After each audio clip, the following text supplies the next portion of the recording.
Muy bien. A ver, por favor, ¿me pueden decir si es que se muestra la Buenas tardes, doctor. imagen? ¿Cómo Sí se, están? ¿Qué sí se tal? logra mostrar.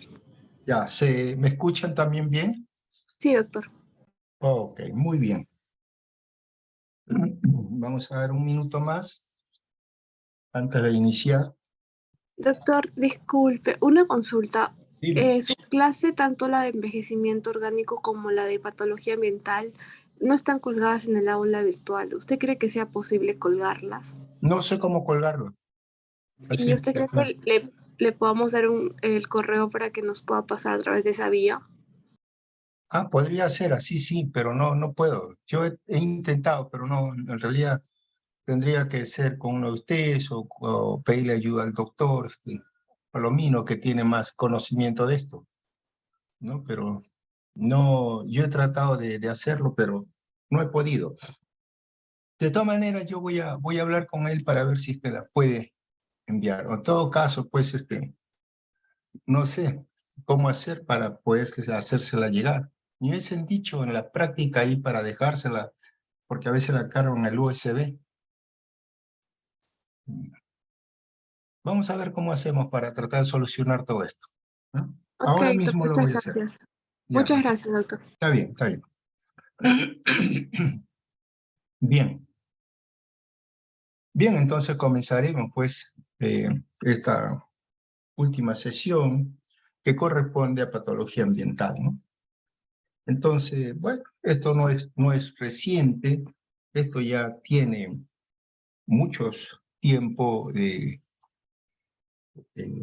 que ya es de conocimiento, ¿no? Conocimiento no tan solo a nivel nacional, sino también a nivel internacional, ¿no? Hace ya varios años que el concepto de patología ambiental ha estado vigente para referirse a enfermedades, ¿no? De origen ambiental.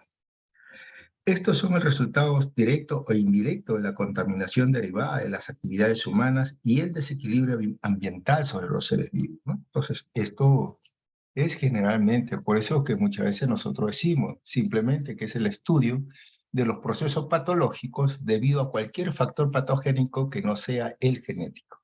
Y esto incluye factores nutricionales, infecciones, productos químicos como los tóxicos, ¿no? Fármacos, factores físicos, ¿no? Y factores también psicosociales, ¿no? Entonces, incluyendo dentro de todo también la drogadicción, ¿no? Todo eso entonces vemos nosotros que esto es lo que comprende la patología ambiental. Y esto trae consigo una enfermedad ambiental. La enfermedad ambiental entonces hace referencia a un conjunto de síntomas o una enfermedad causada por exposición a agentes químicos, a vapores, contaminación, alergenos, virus o toxinas o riesgo físico que se encuentra en el medio ambiente, el lugar del trabajo y el entorno personal, incluyendo la patología nutricional. Entonces, no tan solo vemos que son los factores alérgenos, sino también esto incluye todo lo que es la patología nutricional, ¿no? Entonces, nuestra manera de cómo es que nos nutrimos, algunos bien, otros en demasía y otros con deficiencia. ¿Bien? Para esto nosotros hemos catalogado que el nivel de salud tiene 4 grupos determinantes, ¿no? Y en esta manera que influyen mucho estos niveles de salud en la constitución o en lo que es patología ambiental. Y tenemos un grupo de la biología humana. La biología humana es la constitución propia de la persona, ¿no? Entonces, ¿cómo es la carga genética que trae? El desarrollo que se ha desarrollado durante, cómo se ha generado este desarrollo durante toda su vida y existencia desde la niñez, ¿no? Y con el envejecimiento, y que termina con el envejecimiento. Entonces, eso es la biología humana. El estilo de vida y conductas de salud. El estilo de vida, la alimentación, ¿no? Drogas, estrés, tabaquismo, sedentarismo, conducción de vehículos en forma peligrosa. Ojo que esto es conducta de salud, pues, ¿no? Entonces hay una serie de también alteraciones que se pueden dar por este estilo de vida y conducta de salud que nosotros adquirimos en nuestra existencia. El medio ambiente, también el medio ambiente, ahí influye el ambiente físico, el ambiente químico, el psicosocial, el biológico, ¿no? Todo esto igual.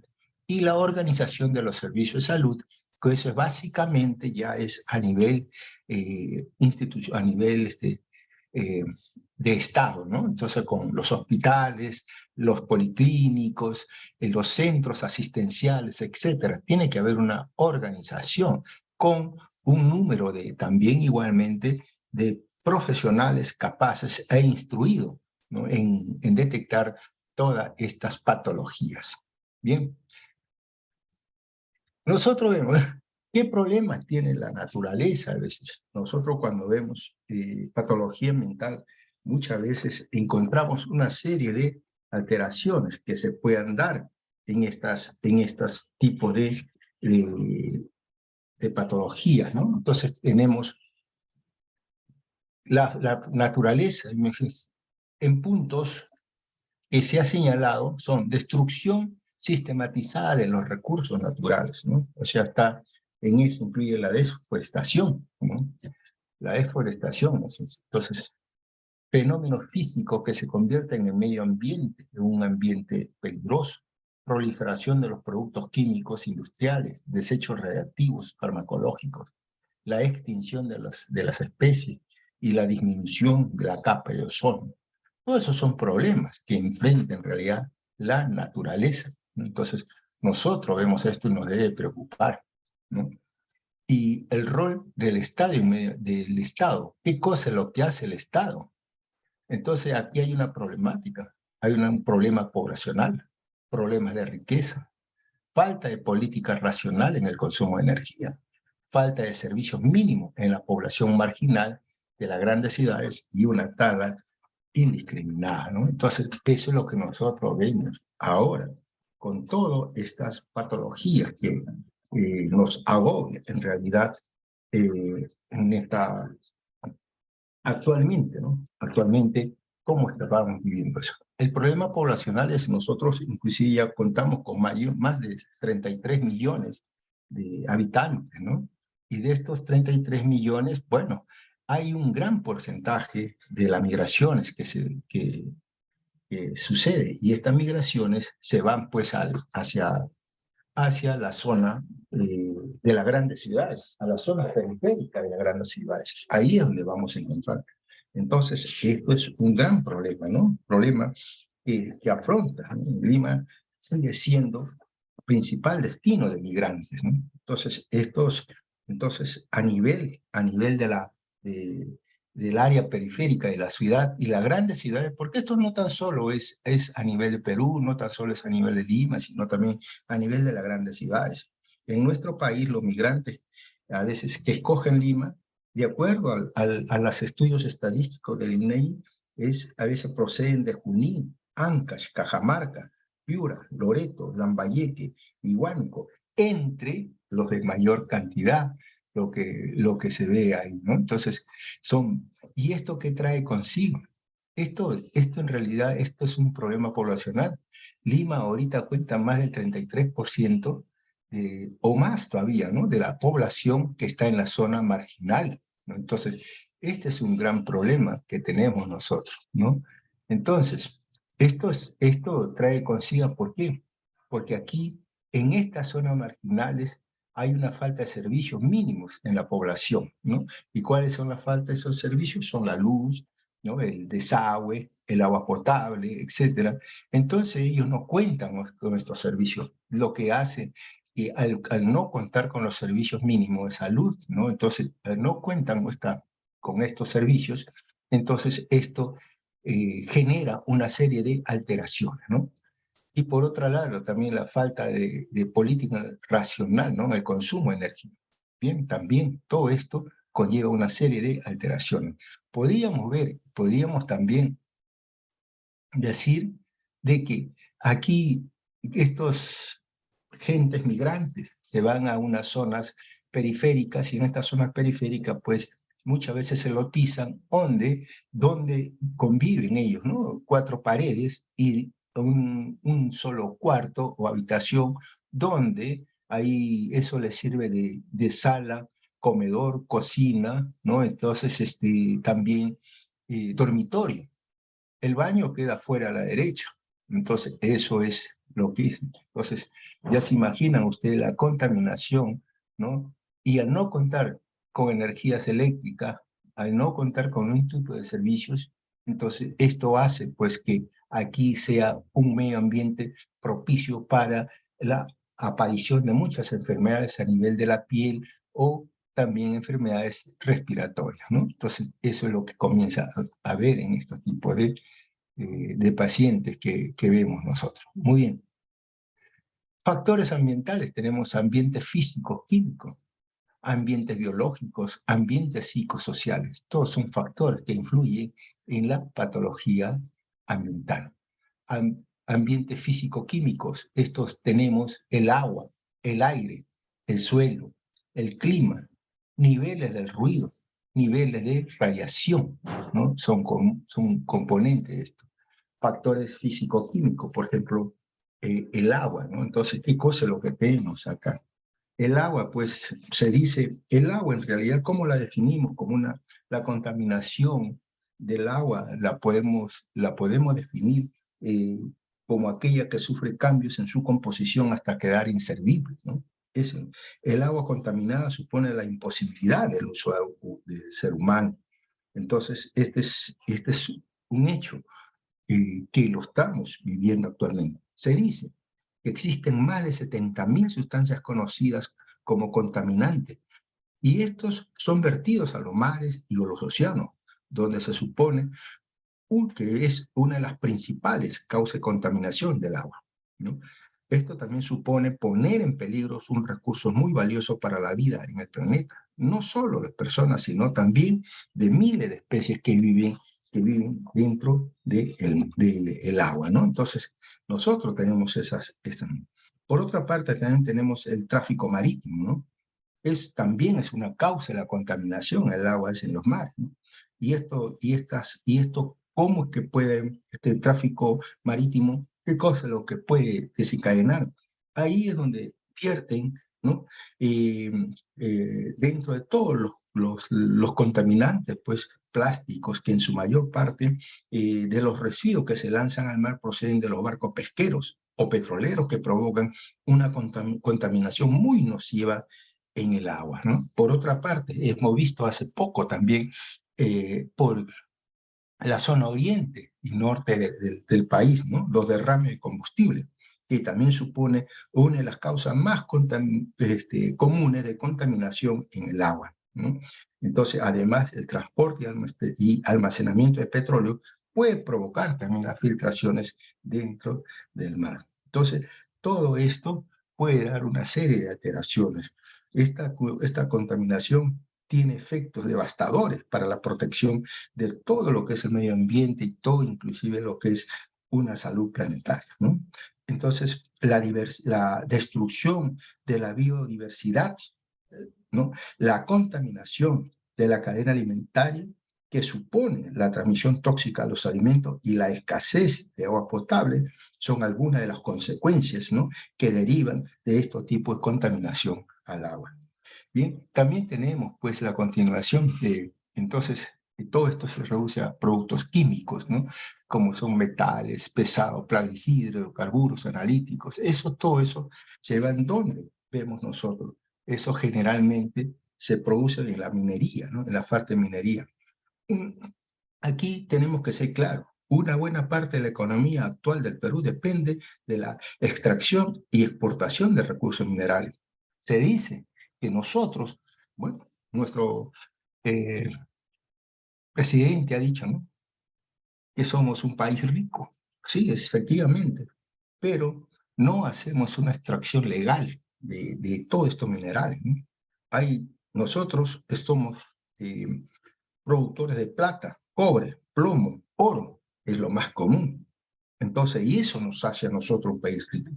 Entonces, pero toda esta zona de extracción que se encuentran tanto de la extracción de oro en las zonas amazónicas, supone en principio esto conlleva a eliminar decenas y miles de hectáreas, ¿no? Para tratar de tener mayores espacios, ¿no? Para estas explotaciones ilegales. Es la minería ilegal, es la que produce una serie de contaminación. Y no tan solo esta contaminación se va a dar pues a este nivel, sino también esta contaminación se produce, ¿no? Entonces, en otros metales, que todos estos, hay metales que se utilizan para separar, por ejemplo, el oro. Y estos metales que se separan el oro, ¿qué cosa es lo que tenemos? Tenemos el mercurio, ¿no? Y ese mercurio es uno de los principales afectadores de la contaminación ambiental, ¿no? Entonces, esto es lo que nosotros vemos ahí cuando hablamos de esta contaminación que se va en el agua, ¿no? Muy bien. Entonces, a veces tenemos todas las sustancias que se utiliza también para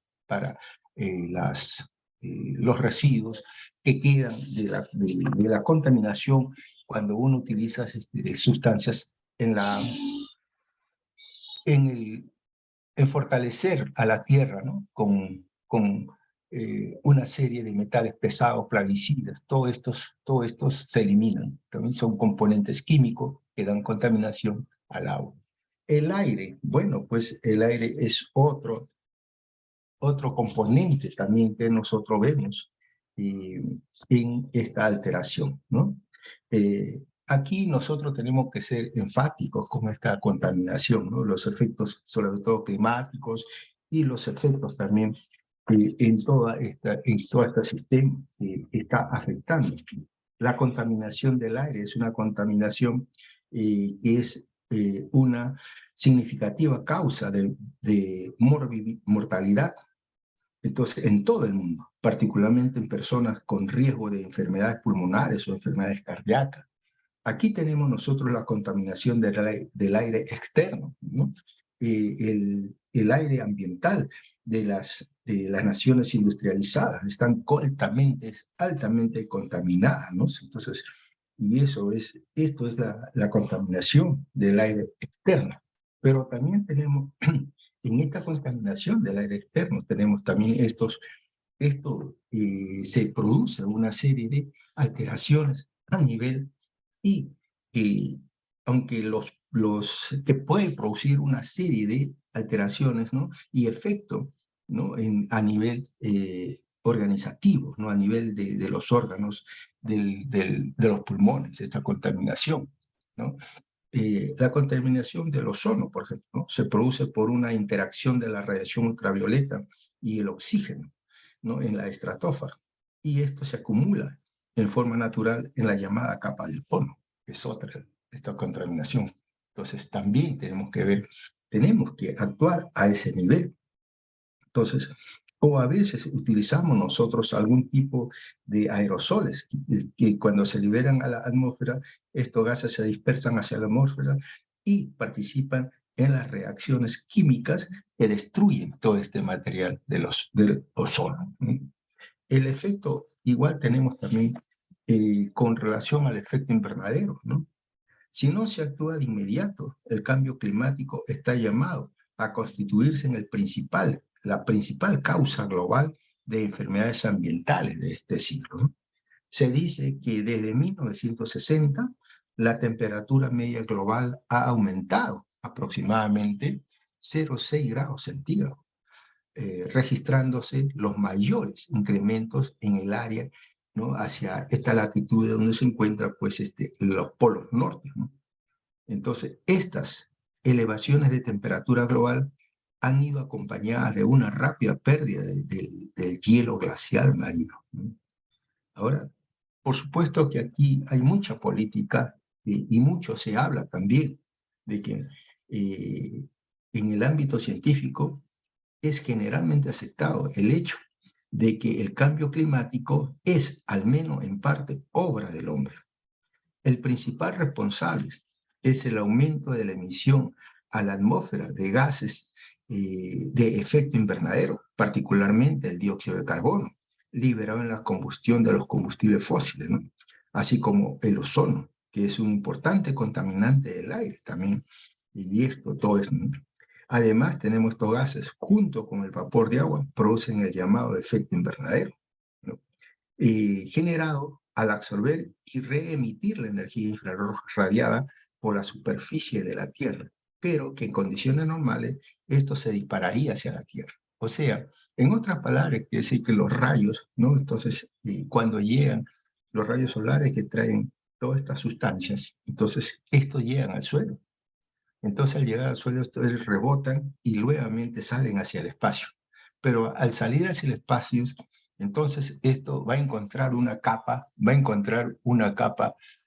bastante densa, que está formada por una serie de sustancias como son el monóxido de carbono y todos estos residuos que hemos utilizado nosotros. Y eso hace pues que estos rayos, ¿no?, infrarrojos no salgan de... Y esto que comienza a aumentar el calor en el suelo. De ahí es el efecto invernadero, que es lo que sucede en esta región. Enfermedades biológicas también tenemos nosotros de origen, estas enfermedades, ¿no?, de origen hídrico se ubican dentro de los 5 primeros lugares de muerte en los países desarrollados, ¿no? Entonces, esto es lo que nosotros vemos ahí. Muy bien. Cuando hablamos, aquí me olvidé de decirle que entonces, cuando hablamos nosotros de metales químicos o la toxicidad de agentes químicos y toxicidad de agentes físicos, eso pues, eso se trata como de una toxicología, ¿no?, que nosotros ocasionamos en esto. Y la toxicología no viene a ser la ciencia de los venenos, que estudia la distribución y los efectos y mecanismos de acción de todos los agentes químicos que nosotros vemos acá, ¿no? Entonces, todo esto es lo siguiente. Bien, el suelo, entonces ahí tenemos otro contaminante, pues en la contaminación, ¿no?, del suelo. ¿Y esto por qué se va al suelo? Muchas veces eso se da y se inicia esta contaminación con la deforestación. En el Perú, ¿no?, siendo uno de los países con mayor extensión boscosa en el mundo, las prácticas ilegales de la explotación de madera y la apropiación de terreno para el uso de la industria agroalimentaria, ¿no?, con prácticas precarias. Y eso hace que haya una deforestación, ¿no?, masiva, ¿no?, y irregular, sobre todo, sin tomar ningún tipo de medida, ¿no? Entonces, y acá hay una gran, una culpabilidad a nivel, pues, ejecutivo, ¿no? A nivel ejecutivo, porque no se puede permitir que nosotros, que tenemos un mar verde, digamos así, en todo lo que es esta área, ¿no?, del oriente, entonces sea, pues, reducida, ¿no?, para las explotaciones, ¿no?, y construcciones de carretera o plantaciones ilegales, o de repente para el tráfico de la madera, ¿no? Eso es lo que utilizan en estas zonas. Y eso, pues, eso trae consigo, pues, no tan solo erosión del piso por esta deforestación, no tan solo eso, sino también la muerte de todos estos fauna, ¿no?, que vive en esas áreas. Bueno, los contaminantes, bueno, los metales, plaguicidas, residuos, ya lo hemos visto. Entonces el clima también. Entonces el clima también es importante, ¿no? Porque aquí, por ejemplo, ahora que ya se viene los meses de verano, febrero, marzo, donde se producen una serie de aludes, ¿no? Estos aludes, pues, esto trae un desastre natural. Y estos desastres naturales, ¿no?, nosotros le llamamos a estos aludes huaico, ¿no? Entonces, esto se puede producir inundaciones. Y estas inundaciones va a afectar la ecología y la biología de los vectores, con un aumento de riesgo de enfermedades vectoriales, como son el dengue, la fiebre amarilla. Eso es lo que vamos a ver en todos estos tipos de acciones que nosotros estamos viendo. Bien, también por otra parte tenemos el ruido, ¿no? Entonces la patología, el ruido, ¿qué cosa es el ruido? Entonces cuando nosotros hablamos, ¿qué produce el ruido ambiental? ¿O qué cosa es el ruido ambiental? Entonces nosotros tenemos que decir, Los estudios han demostrado, ¿no? Que la exposición continua al ruido no solo causa molestia, ¿no? Perdón un ratito, vamos a ver. Listo. No solamente causa molestia, sino que puede ocasionar trastornos en el sueño, estrés, ansiedad, depresión, irritabilidad, agresividad, baja productividad, alteración de la tranquilidad y reducción de la calidad de vida y bienestar de las personas, ¿no? Ese es el ruido. Entonces, los peligros por ruido actualmente están identificados como un gran problema a resolver, ¿no? En la salud ambiental, ya que son la forma de energía potencialmente nocivas en el ambiente. La primera declaración, y esto como historia para ver, ¿no? La primera declaración eh, internacional que contempló las consecuencias del ruido sobre la salud humana fue en el año 1972. Y esa fue que la Organización Mundial de la Salud decidió catalogarlo genéricamente como un tipo más de contaminación. El ruido es un sonido desagradable, molesto, por niveles no necesariamente altos, que son potencialmente nocivos para el aparato auditivo y el bienestar psíquico de la persona. Esto es lo que vemos nosotros en el ruido. El ruido, pues, ¿cómo se mide? Se mide por decibeles, ¿no? Es así se mide el ruido lo medimos pues, por decibeles. Y entonces, esto es cuando se desarrolla el ruido, entonces se desarrolla. ¿Y qué cosa es lo que nosotros vamos a encontrar? Se define, entonces, son sonidos completamente desagradables. Y esto, pues, estos decibeles son los que nos van a ayudar a ver el grado, ¿no? De alteración que pueden producir. La clasificación de los ruidos se va a dar por niveles. Entre 10, por ejemplo, se dice que entre 10 y 30 decibeles se considera muy bajo. Es lo que se utiliza esto en la biblioteca, por ejemplo, ¿no? La biblioteca, nadie hace ruido, todo es tranquilidad, uno puede leer tranquilamente, ¿no? Entre los 30 y 55 decibeles es un nivel bajo, ¿no? Entonces, ahí es, por ejemplo, un ordenador personal genera 40 decibeles. Entonces, ahí esto es lo que nosotros vemos ahí. A partir de los 55 decibeles, entonces se considera un ambiente ruidoso. 65 decibeles se considera como una aspiradora, por ejemplo, ¿no? Un televisor con un volumen alto o el radio de un despertador, ¿no? Un ruido fuerte alcanza entre 75 y 100 decibeles. A partir de 100 decibeles estamos entonces en un ruido intolerable, ¿no? Perdón. Los efectos más conocidos, entonces, en el ámbito del trabajo, ¿cuáles son? La disminución de la capacidad auditiva es lo que vamos a tener. La pérdida de la audición provocada por el ruido, ¿no? Entonces, a esto es lo que se denomina pues la hipoacusia, ¿no? A eso es lo que tenemos en esta lección. Muy bien. Esto es en cuanto, por ejemplo, a los ruidos que nosotros tenemos, las radiaciones. Vamos a verla ya más adelante, entonces con otros tipos de patología. Muy bien. Bacterias, también tenemos el virus, hongos, parásitos, flora, la fauna, ¿no? Todos están también relacionados con esos agentes o factores biológicos. El medio físico, psicosocial, ¿no? Entonces el trabajo, la vivienda, el transporte, la familia, la comunidad. Entonces todo esto, imagina nuestro trabajo, a veces, algunas veces, el medio ambiente del trabajo, ¿no? Entonces a veces son ambientes de repente un poco cerrados, poco ventilados, o aquellos que trabajan en una zona industrializada, ¿no? O dentro, donde no hay donde no existe pues la extracción de aire, ¿no?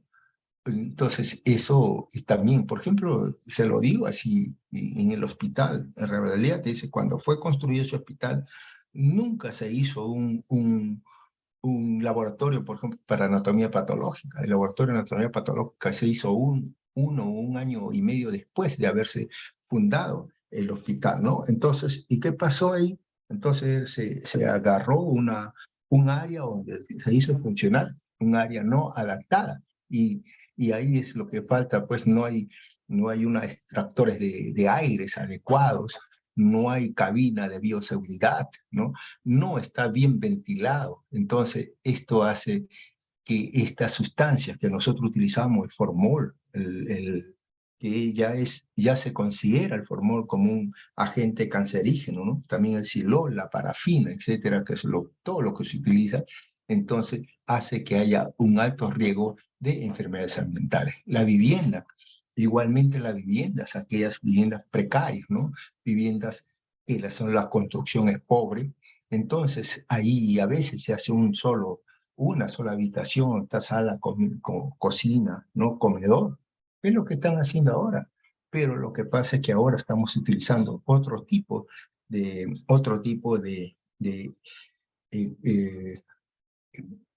eh, por ejemplo, lo que es el gas, ¿no? Entonces antes no se utilizaba eso, ¿no? Entonces ahí en estas viviendas precarias van a utilizar el carbón, utilizar el queroseno, ¿no? Entonces, y eso pues, o el gas, con eso se prendía, ¿no? Entonces una cocina de carbón, y eso pues generaba una serie de sustancias, ¿no? Que podrían contaminar el ambiente. Y si esa misma habitación estaban destruida el dormitorio, entonces es altamente peligroso. El transporte igualmente, ¿no? La familia, entonces tiene que vivir dentro de la familia igual, sin que esta familia en forma organizativa y adecuada, ¿no? Para que no haya esta estrés. La comunidad, ya la familia, comunidad, el estrés, son factores psicológicos que invierten entonces, ¿qué se da en las personas? El crecimiento urbano es irregular e inapropiado actualmente, ¿no? Este crecimiento urbano nosotros lo estamos viendo cuando se nacen, ¿no? Cuando nacen nuevos asentamientos humanos, ¿no? Entonces ahí nacen sin criterio urbanístico. Sin embargo, crecen tan rápido y se incrementa la población tan rápida, entonces cuando ellos tratan de hacer un mapa, ¿no? Urbano, entonces bastante irregular. Entonces un crecimiento urbano irregular y deficiente, sobre todo en los asentamientos urbanos. Estos son algunos agentes ambientales patógenos que nosotros encontramos, ¿no? A veces a nivel de fármacos, ¿no? Es una pequeña relación, ¿eh? No es toda, una pequeña relación. Antibióticos, estimulantes, hormonas, sedantes, mercurio etílico. En el agro, ¿no? El pesticida, hongos, fertilizantes. Venenos en el hogar, bueno, está en la casa, ¿no? La raticida, los jabones, la lejía, fármacos, la pintura tenemos en la casa.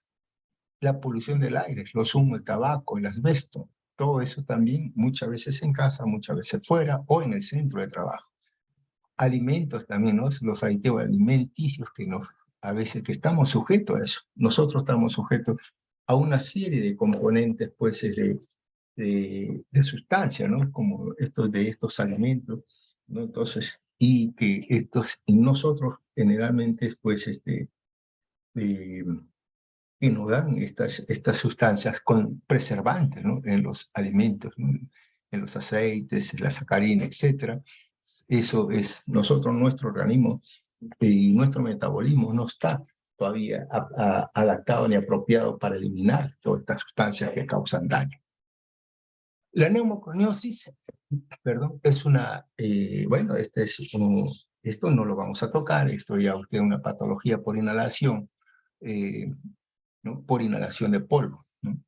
La enfermedad está en función de cantidad de polvo, propiedad del polvo, el tamaño de la partícula, el tiempo de exposición, la susceptibilidad individual, ¿no? Solubilidad y la citotoxicidad de las partículas. Esto sí es importante que ustedes sepan, ¿no? Y sobre todo, yo puedo estar demasiado tiempo de repente a exponerme a un polvo de sílice, ¿no? Entonces, pero el tiempo de repente dice, no, tienen que estar tanto tiempo, pero mi organismo, si mi organismo es susceptible, mi organismo individualmente tengo todos los factores predisponentes para hacer una enfermedad, por supuestamente que le hago en menor tiempo que otra persona. De repente yo no necesito estar 10 años, 15 años, 20 años en posición. De repente en unos pocos meses hago la aparición, ¿no? de estas patologías, ¿no? Entonces, siempre hay que tener en cuenta, entonces, repito que la cantidad de polvo, es ¿no? La propiedad del polvo, el tamaño de la partícula. Una partícula más de 10 micras, no va a hacer nada. ¿Por qué? Porque los cilios van a ser atrapados y van a ser eliminados. Sin embargo, cuando miden menos de 5 micras, 3 micras, 2 micras, entonces eso sí ya se queda y pueden producir una serie de alteraciones. Y sobre todo la susceptibilidad es lo más importante, ¿no? Partículas acumuladas en el pulmón, bueno, tenemos pues la neumoconiosis, los trabajadores de carbón, tenemos el hierro, hierro, siderosis, el silicosis, el asbesto, ¿no? Entonces el talco, el berilio, y cada una con su patología. Ustedes han desarrollado y van a desarrollar todavía en todo lo que resta de esta semana, entonces todos estos cambios patogénicos que se puedan dar, ¿no? Por estas polvo, aspiración del polvo. Los agentes químicos, tenemos lesiones por agentes químicos, ¿no? Terapéuticos. Entonces, esto está en relación a veces a lo que nosotros podemos pues, administrar, ¿no? Son medicinas, algunas medicinas o algunos antibióticos que podemos nosotros ingerir, y entonces, y eso pueden darnos, pues, algún tipo de alteración, ¿no? Bien, eso es. Y lesiones por agentes no terapéuticos son los agentes tóxicos, ¿no? Bien, lesiones por fármaco terapéutico. Entonces se refiere a los efectos no deseados de los fármacos que se administran en el contexto terapéutico convencional, ¿no? Entonces, nosotros no sabemos si a veces le preguntamos a un paciente si es que son alérgicos a cierto medicamento, el paciente dice que no, bueno, uno le indica y de repente pues pueda entonces hacer reacciones, ¿no? Entonces puede hacer. Se dice que el número de reacciones adversas mortales refieren hasta 140.000 muertes al año, ¿no? Mucho de esto se aceptan como riesgo inherente en el tratamiento, por ejemplo, los antineoplásicos, ¿no? Ahí es donde nosotros vamos a ver muchas veces que estos van a actuar a este nivel. Entonces, son las adversidades que se van a dar, ¿no? Cuando se utilizan estas lesiones farmacológicas, ¿no? Entonces, y estos efectos no deseados son, por eso es que se habla de 140.000 muertes que están en relación muchas veces a esto. Tenemos una serie de reacciones adversas con fármacos, ¿no? Entonces, sí, por ejemplo, nosotros podemos mostrar, bueno, tenemos que mostrar, por ejemplo, que todas estas reacciones pueden ser perjudiciales, ¿no? Cuando se inhalan, se ingiere o se inyectan, ¿no? A veces, o también cuando se absorben a través de la piel. Otras se introducen en el organismo durante el tratamiento de manera accidental o intencionada. El 90% es inintencionada, o sea, a veces son por errores o equivocaciones que suceden estas reacciones adversas. El 10% de las intenciones por intoxicar a la víctima. Esto quiere decir que del 100%, el 10%, entonces es utilizado. Y ustedes lo ven por periódico, lo ven por televisiones, lo ven por todos los noticiarios, en la cual a veces sale la noticia que fue encontrado fulano o sutana, ¿no? Drogada, e inclusive hasta muerta y abusada, ¿no? Entonces eso es lo que utilizan ciertos fármacos, ¿no? En la cual hacen perder la conciencia, y entonces para ser víctima de robo u otras situaciones. El 73% es por ingestión oral, casi todo se toma. El 61% en este estudio fueron niños menores de 6 años, ¿no? Y entonces esto es lo que llama la atención. Las medicinas, a veces que nosotros dejamos encima de la mesa, el tocador, etcétera, o toda esta medicina debe estar fuera del alcance de los niños, porque ellos no saben y ellos pueden ser víctimas de estas reacciones adversas. Felizmente, que solamente el 2% hacen este tipo de reacciones, ¿no? Bien, estos tipos de reacciones de estos fármacos se van a dar en diferentes órganos, a nivel, por ejemplo, de la médula ósea, ¿no? Entonces tenemos nosotros que puede provocar una granulocitopenia una pancitopenia o anemia plástica, y esto van a ser fármacos pues antineoplásicos lo que van a producir esta lesión, o los inmunosupresores también, ¿no? Las anemias hemolíticas, esto puede producirse, la anemia hemolítica, la trombocitopenia, por la metildopa, la quinidina o la penicilina. Cutáneas, ¿no? Alteraciones o reacciones cutáneas. Entonces, dentro de ellas tenemos la más común y la más frecuente es la urticaria, ¿no? Pero también puede haber mácula, pápula, vesículas, petequias, ¿no? Una dermatitis exfoliativa, etcétera. Y esto, pues, entonces aquí sí vamos a tener que las reacciones, pueden ser estas reacciones cutáneas a múltiples medicamentos, ¿no? Entonces, a veces pueden ser antineoplásicos, sulfonamidas, hidantoínas, etcétera, ¿no? Entonces, son algunas reacciones que se puedan dar a esto. A nivel pulmonar también tenemos nosotros que vamos a ver el asma generado, pues, por muchos de los salicilatos. Pueden condicionar, o sea, un factor condicionante para una crisis asmática, ¿no? Entonces, eso es lo que vemos nosotros. La fibrosis intersticial también, esto se puede dar por el bisulfato, ¿no? El bisulfano, ¿no? Entonces, y también la nitrofurantoína, ¿no? O la bleomicina también puede provocar este tipo de alteración. Cardíacas. Dentro del punto de vista cardíaco, entonces nosotros tenemos acá, pues entonces la arritmia, ¿no? Que ocasiona por teofilina, digoxina, la miocardiopatía, doxorubicina. A nivel renal, glomerulonefritis, como la penicilina, la necrosis tubular aguda, los aminoglucósidos, la ciclosporina, ¿no? Anfoteresina B.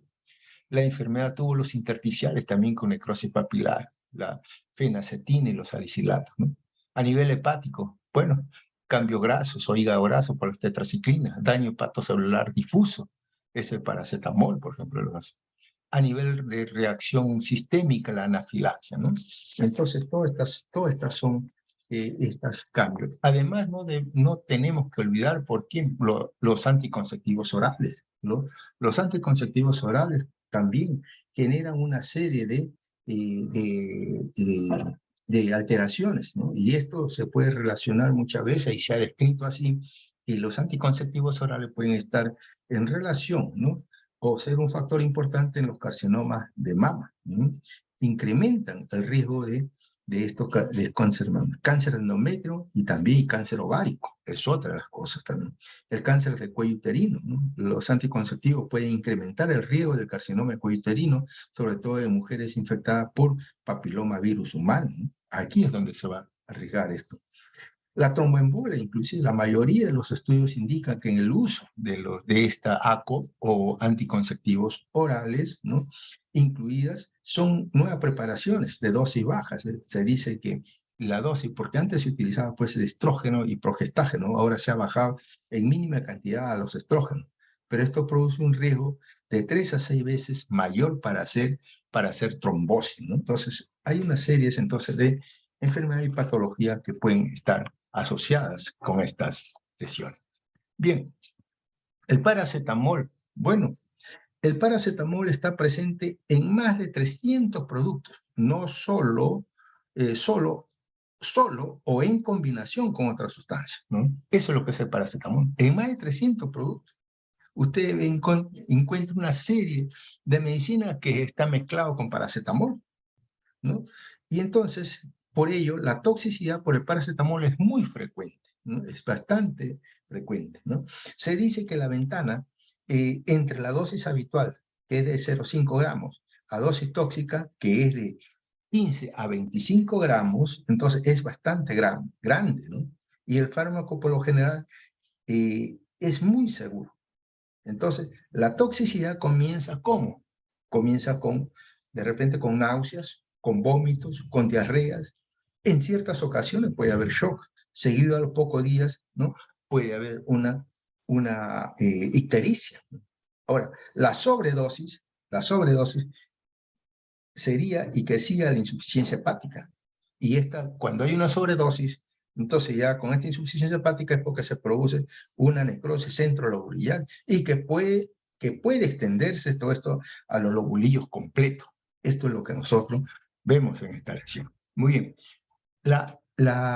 ácido acetil salicílico. Entonces, la sobredosis de ácido acetil salicílico puede derivar de la ingestión accidental en un número de comprimidos, ¿no? Y esto es generalmente por niños pequeños. En niños se puede dar esto, ¿no? Entonces, pero es una ingesta accidental con menor frecuencia. La fuente de intoxicación de salicilato es el uso excesivo, ¿no?, de pomadas que contienen todas estas sustancias, ¿no?, de metilsalicilato, ¿no? Entonces a veces hay pomadas que tienen, y a veces eso se echa y se abusa, y entonces esas cremas pueden ocasionar este tipo de reacciones. La sobredosis aguda del salicilato causa alcalosis y como consecuencia de la estimulación del centro respiratorio bulbo-raquídeo, ¿no? Entonces, esto es lo que nosotros vemos en estos tipos de lesión, ¿no? Muy bien. El salicilismo crónico, bueno, entonces nosotros vemos que a veces la toxicidad crónica puede aparecer concomitantemente a una tendencia a una hemorragia, porque porque es así el ácido acetil salicílico. Puede aparecer hemorragias petequiales en la piel, en las vísceras internas, también sangrados y ulceraciones también a nivel gástrica, ¿no? Como complicaciones que se puedan dar. Alteración del sistema nervioso central que puede progresar a veces a convulsiones y a coma, ¿no? Eso es lo que podemos ver en esta lesión. Muy bien. Entonces aquí tenemos otras contaminantes como metales, ¿no? Entonces esos metales como contaminantes del medio ambiente. Dentro de todos estos metales hemos creído conveniente que tener en cuenta siempre lo más común en todo esto, ¿no? Sobre todo el plomo, ¿no? El plomo es un metal fácilmente absorbible que se une a los grupos sulfidrilo en la proteína e interfiere con el metabolismo del calcio, efectos generadores de toxicidad hematológica, esquelética, neurológica, gastrointestinal y renal. Esto se absorbe en el intestino y vía respiratoria, se distribuye por el organismo. El 80-85% se deposita en los huesos, ¿no? Y en dientes en desarrollo. El 5-10% se deposita en la sangre y el resto se distribuye por todos los tejidos blandos. Entonces nosotros, cuando hablamos nosotros de fuentes, entonces a veces tenemos muchas veces esta fuente donde podemos estar en contacto con esto depende mucho, ¿no? Por ejemplo, esto puede ser en personas profesionales o personas no profesionales. En personas profesionales, ¿dónde lo tenemos eso? Que tiene una fuente de contacto con esto. Aquellos que trabajan con pinturas en aerosol, por ejemplo. Aquellos que trabajan también en fundición, en la minería de extracción de plomo o en la fabricación de pilas. Esto es lo que tenemos nosotros. En los no profesionales, a veces lo que no trabajamos, lo que no profesionales, tenemos a veces en el suministro de agua. El polvo de las escamas de pintura, ¿no?, es donde vemos mucho ahí. A veces tenemos nosotros los tubos de escape, ¿no? Entonces, y también en el suelo urbano, que nosotros vamos a encontrar estos tipos de lesiones. En los niños, muchas veces esto pues, pueden producir una serie de alteraciones, ¿no? En los niños es muy fácil, en los juguetes de pintura, ¿no? Ahora viene Navidad, por ejemplo, y esto pues, muchos de estos juguetes a veces son comprados o imitados, ¿no? Son imitaciones a estos juguetes importados que sí vienen con una pintura libre de plomo, pero los que se vienen estas imitaciones son hechos solamente con estos tipos de pintura que contienen plomo. Y esto se lo lleva pues al niño a la boca y puede causar una serie de alteraciones. La pintura en casa también, esto ocasiona una serie de alteraciones, ¿no? Entonces, eso es lo que vemos nosotros. Bien, entonces, esto es lo que vemos en estas alteraciones. Decimos que el plomo compite con el calcio y se deposita en el hueso. interfiere en la transmisión nerviosa y el desarrollo del encéfalo lactante, ¿no? Y esto puede producir una ataxia, convulsiones y coma. La encefalopatía por plomo, ¿no? Es lo que se produce en niños. Y en adultos la neuropatía periférica, ¿no? Eso es lo que vamos a ver nosotros en esta lesión. Sin embargo, hay que tener en cuenta, ¿no?, que este plomo puede producir una serie de alteraciones en niños, no tan solo estos ataques, sino puede ir de acuerdo a la cantidad de plomo y al tiempo que está desarrollado. Pues una toxicidad, por ejemplo, sobre el desarrollo. ¿Cómo afecta el desarrollo? Hay una disminución del cloro, de la capacidad intelectual. Hay una disminución de la audición, disminución del crecimiento, ¿no? Afectación de la función nerviosa periférica. Eso es lo que vamos a encontrar. Y esto puede ir a una disminución de la velocidad de conducción nerviosa. Ojo que ya, entonces, cada vez puede avanzar todas estas alteraciones. Aumento de la concentración de protoporfirina eritrocítica, ¿no? Estos aumentos de la concentración de protoporfirina eritrocítica es lo que le va a dar un acortamiento de vida a los eritrocitos, ¿no? Hay alteraciones en el metabolismo hay alteraciones también de la homeostasis del calcio, ¿no? Entonces vamos a encontrar varios tipos de alteraciones. Disminución de la síntesis de la hemoglobina. Sí, puede seguir avanzando, puede producir una encefalopatía, nefropatía, anemia, ¿no? Y puede causar la muerte del paciente, ¿no? Entonces, esto es lo que nosotros vemos en esta lesión. Muy bien. Entonces, el diagnóstico requiere un conocimiento permanente de su prevalencia, sospechándose entonces desde las alteraciones neurológicas en niños o anemias inexplicables con punteados basofílicos en los eritrocitos, ¿no? Eso es lo que nosotros tenemos que ver en estos tipos de lesión. Pero no tan solo eso, sino también tenemos que tener en cuenta que el plomo en los niños también interfiere en la remodelación normal del cartílago y las trabéculas óseas, ¿no? Primario en la epífisis. El plomo inhibe la consolidación de las fracturas al incrementar la condrogenia y retrasar la mineralización del cartílago. El plomo inhibe la actividad de las enzimas también en la síntesis del núcleo hemo. El diagnóstico definitivo requiere la detención de la concentración sanguínea elevada de plomo y de la protoporfirina C, ¿no? Entonces, las concentraciones plasmáticas de plomo y protoporfirina, entonces tenemos que debe ser menor de 50 microgramos por decilitro. Pero, entonces, y esto acá, esto tiene que ser, si esto es mayor, entonces ya tenemos el diagnóstico definido en una intoxicación por plomo. Muy bien. Pero nosotros normalmente todos los días consumimos plomo. Entonces, todos los días. Entonces, ¿dónde? En los alimentos sólidos. Imagina, hasta 100 miligramos. En la gaseosa, las bebidas. El aire que respiramos está contaminado con plomo. El agua que tomamos está contaminada también con plomo. Total, una ingestión aproximadamente de 230 miligramos al día. Para suerte, nuestro riñón funciona bien y la eliminación de esta sustancia química, entonces esto, perdón, metal, esto pues es eliminado también por la orina y por las heces. El mercurio, bueno, el mercurio pues también, al igual que el plomo, el mercurio se une a grupos sulfidilos, ¿no?, en ciertas proteínas con elevada afinidad, induciendo a lesión del sistema nervioso central y también induciendo a lesión del riñón. Existen tres formas de mercurio, ¿no? El mercurio metálico, ¿no? El mercurio metálico, también denominado como mercurio elemental, compuesto de mercurio inorgánico, sobre todo el cloruro de mercurio, ¿no? Y el mercurio orgánico. A veces eso es lo que se conoce como el metilmercurio. Hoy en día, las principales fuentes de exposición de mercurio son el pescado, ¿no? Entonces, ahí el pescado contaminado. Este pescado contaminado va a tener pues un metilmercurio. Entonces, eso es la principal fuente. Esto tenemos que tener cuidado, sobre todo a veces lo que están utilizando con estos pescados, ¿no?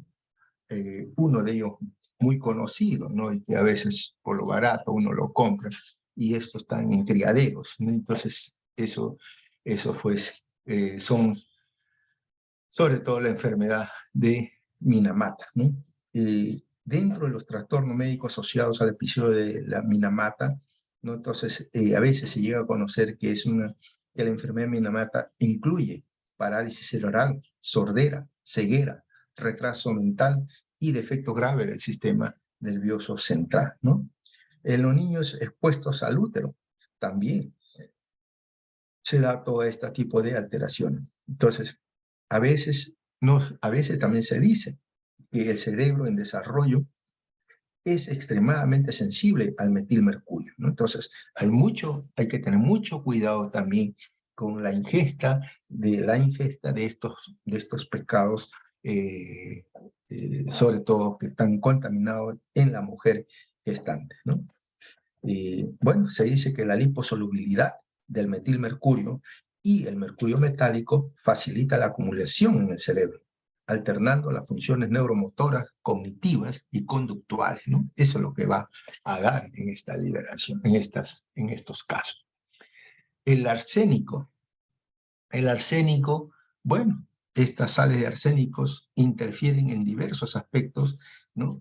Del metabolismo celular, originando efectos tóxicos que son más potentes en el tubo digestivo, el sistema nervioso, la piel y el corazón, ¿no? Ahí es donde se van a ver estos. Se encuentra, ¿dónde? En el suelo y también en las aguas. Ahí es lo que vamos a encontrar estos tipos, ¿no? Su exposición crónica produce cambio cutáneo, ¿no? Su exposición crónica, cambios cutáneos, de hiperpigmentación a hiperkeratosis. También puede desarrollar cáncer, en particular pulmones, vejiga, piel. Pero esto sobre todo el arsénico que se encuentra en forma natural en el suelo y en el agua y que también se utiliza en los productos de conservantes de madera, ¿no? Así como en herbicidas y otros productos agrícolas, ¿no? Hay que tener muy en cuenta con relación a los cánceres pulmones, vejiga, piel, ¿no? Eso es consecuencia más grave y a una exposición crónica, lo que lleva a esta lesión, ¿no? Entonces, y también la exposición crónica causa estos cambios cutáneos, ¿no? De hiperpigmentación, de la hiperkeratosis, ¿no? Entonces, esos son lo que hay que tener en cuenta cuando nosotros tenemos estos tipos de lesión. Bien, el cadmio también igual, el cadmio pues es tóxico, sobre todo para los riñones y los pulmones, ¿no? Y esto pues mediante un mecanismo incierto que a veces explica un aumento de producción en especies reactivas del oxígeno.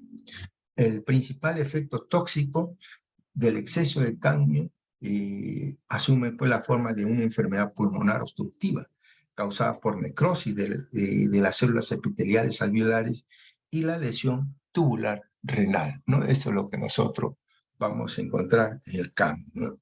También tenemos que decir que la exposición de cadmio se asocia muchas veces, ¿no? a cáncer de pulmón, ¿no? También hay que tener en cuenta aquí eso, ¿no? El cadmio, entonces, se asocia al cáncer del pulmón. Eso es lo que no debemos olvidar también. A veces nosotros vemos, ¿no? El cadmio de las pilas de níquel cadmio, ¿no? Entonces vienen ahí. Y los fertilizantes químicos que pueden contaminar los suelos. El exceso de cadmio, entonces puede producir todas estas lesiones que hemos mencionado. Muy bien. Luego tenemos ahí también, pues, y otros elementos, como son el óxido nitroso, como son también el óxido de carbono, el dióxido de azufre, ¿no? Entonces son nosotros elementos contaminantes que vamos a ver. El monóxido de carbono. El monóxido de carbono es un gas no irritante, incoloro, inodoro e insípido. Se produce por oxidación imperfecta del derivado del carbón, que puede proceder de motores de automóviles, calentadores domésticos con petróleo, humo de tabaco en las industrias, ¿no? Eso ahí tenemos el monóxido de carbono. El monóxido de carbono mata porque causa una depresión del sistema nervioso central. Actúa como asfixiante sistémico, ya que la afinidad de la hemoglobina es 200 veces mayor por el monóxido de carbono que por el oxígeno. Entonces, cuando nosotros estamos presentes ante esta sustancia monóxido de carbono, entonces hay una gran afinidad, ¿no?, de estos elementos y se produce lo que es la carboxihemoglobina. Entonces, y eso es lo que puede nosotros tener, ¿no? Y eso es lo que puede dañar al oxígeno. Muy bien. Cuando la saturación alcanza el 20%, el 30%, aparece una hipoxia sistémica.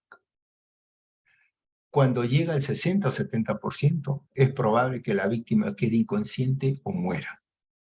Cuando se interrumpe el monóxido de carbono, la víctima suele recuperarse, aunque puede quedar secuelas neurológicas.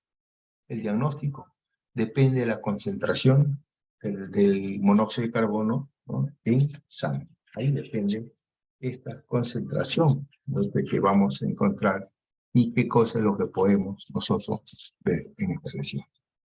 Bien, vamos a ver ahora traumatismo por agentes físicos, ¿no? Entonces, ahí tenemos que ver estos tipos de traumatismos que vamos a encontrar en diferentes agentes.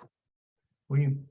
Esto tenemos muchas veces lesión térmica, lesión eléctrica, lesión producida por radiaciones, ¿no? Lesión producida por radiaciones ionizantes, ¿no? Estos son los daños por agentes físicos. Muchas veces esta lesión inducida por agentes físicos se divide, ¿no?, en estos grupos que le he mencionado, ¿no? Y cada uno vamos a verlo rápidamente. La lesión térmica, ¿no? Son lesiones térmicas. Dice, y tanto el calor como el frío excesivo son causas importantes de lesión. La quemadura son una causa más frecuente de la lesión térmica y se trata lo primero, es decir. Entonces, esto es lo que nosotros tenemos que ver en esto, ¿no? Entonces, vamos a ver, y cada una, por ejemplo, acá vamos a, dentro de todo esto, también nosotros tenemos el traumatismo, ¿no? Bueno, vamos a ver qué cosa es el traumatismo. El traumatismo, la causa más frecuente son los accidentes de tránsito, ¿no? Entonces, ahí es donde vemos. Entonces, ¿y cuáles son los patrones de lesión que van a dar? Entonces, esto, a veces tenemos la contusión. La contusión es una herida producida por un objeto romo y se caracteriza por una lesión de los vasos sanguíneos, extravasación de hemátides, ¿no?, en sangre a los tejidos. Es lo que nosotros conocemos como el hematoma. A veces una piña, ¿no?, dada una pelea callejera que se pueden dar, o de repente con una vara que pueden golpear diferentes partes del cuerpo y se forman zonas de hematoma, ¿no? Y esto es donde se ha producido pues una lesión de los vasos sanguíneos, una ruptura del vaso sanguíneo y una extravasación de hematíes en la superficie. La escoriación es una herida producida por un raspado o frotamiento y asociada a la pérdida de la capa superficial de la piel, ¿no? Entonces esto, el ejemplo más fácil, más sencillo de escoriación es cuando uno se cae, ¿no? A veces los niños muchas veces se caen en la bicicleta y esto pues ahora viene el verano, se caen ahí, entonces en la pista que es muy porosa, ellos sufren un raspado, o sea, toda la eliminación, ¿no?, de la superficie de la piel, la epidermis, ¿no?, entonces queda desaparecida. Y entonces hay una zona eritematosa, ¿no?, con unos punteados puntiformes, que es lo que se va a dar acá. La laceración, bueno, acá tenemos la laceración, estas heridas se producen cuando el tejido es arrancado, ¿no? El tejido es arrancado, las laceraciones pueden ser de diferentes formas y tamaños. La piel queda abierta y puede verse como un corte, un desgarre o una cuchillada, de repente, ¿no? Tenemos una laceración. El desgarro no viene a ser sino, mira acá, el desgarro muscular, que es lo más común en los deportistas, un arrancamiento o ruptura, ¿no?, por estiramiento del tejido, ¿no? Entonces ustedes hemos visto claramente, a veces juegan en pleno partido, hacen un movimiento brusco y ya no puede jugar, no puede caminar, un dolor intenso y es un desgarro lo que se ha producido. Los bordes es irregulares y dentados, ¿no? Todos los bordes son irregulares y dentados, los vasos sanguíneos están respetados. pero todos los bordes en este desgarro son irregulares, ¿no? La herida incisa, bueno, antes se utilizaba una gilet para afeitarse, ¿no? Y eran unos cortes, corte por un instrumento cortante, ¿no? Entonces, y cortaban también todos los vasos que se cruzaban, eso. Esa es la herida incisa, es el ejemplo. A veces, también algunos, yo he visto ahí, yo lo hemos visto casi todo a nivel por la televisión, como algunos señores, para que no a algunos delincuentes de frente, ¿no? Para que no lo atrapen o no lo lleven a la cárcel y lo lleven a un hospital, comienzan pues a cortarse, ¿no? A cortarse brazos, entonces por estas, con una gilet o un instrumento cortante fino, ¿no? La herida punzante es otra, producida por un instrumento largo, estrecho, una herida penetrante, ¿no? Esta puede tener de repente puede tener un orificio de entrada y salida, ¿no? Entonces puede provocar esto, una herida que puede ser también perforante, ¿no? Como le vemos ahí. Cualquier tipo de metal, clavo puede ser, una cuchilla puede ser también, ¿no? Por un puñal producido y esta puede ser la herida punzante. Bien, tenemos nosotros las quemaduras térmicas. Bien, las quemaduras térmicas es otra cosa, ¿no? Tanto el calor, aquí es lo que decía esto, como el frío pueden producir cierto tipo de estas lesiones, ¿no? Cuando hablamos nosotros muchas veces de quemaduras térmicas, tenemos que hablar, pues, en principio, de la profundidad de las quemaduras, el porcentaje también corporal afectado, lesiones internas por el humo caliente y el tóxico, y la prontitud del tratamiento, ¿no? Todo esto tenemos que ver. Estas quemaduras pueden ser muchas veces quemaduras superficiales. Las quemaduras superficiales que también conocidas antes como quemaduras de primer grado, ¿no? Entonces, y solamente está limitada a la epidermis. Quemaduras de grosor parcial, ¿no? A veces la quemadura de grosor parcial, antes conocida también, bueno, aquí le hemos puesto como quemadura de segundo grado, pero ahora se le llama como quemadura de grosor parcial, ¿no?